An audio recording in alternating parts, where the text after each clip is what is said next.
जो लोग मेरे तिपरासा और मेरे वन लास्ट फाइट के ऊपर मजाक उड़ाते हैं प्रेस कॉन्फ्रेंस करके, मैं उनको सिर्फ एक ही बात रिमाइंड करना चाहता हूँ। मैं वन लास्ट फाइट अपने दोफा के लिए कर रहा हूँ।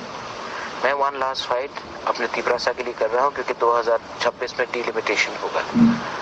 मैं वन लास्ट फाइट थानसा के लिए कर रहा हूँ। हम सब मिलकर एक बार लास्ट टाइम एक फाइट करेंगे। जीतेंगे तो जीतेंगे, लेकिन कॉम्प्रोमाइज नहीं करेंगे।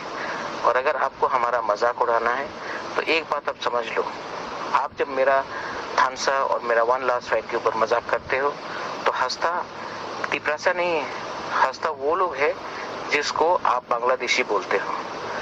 क्लियरली समझ लो कि आप अगर हमारे वन लास्ट फाइट का मजाक उड़ाते हो तो आप असल में तिपरासा को ताकत नहीं कर रहे हो, आप उसी बांग्लादेशी को ताकत कर रहे हो जिसको आप बोलते हैं गो बैक। आप अभी भी टाइम है, समझो, हमारे संग आ जाओ, एक संग होकर हम लोग फाइट करेंगे।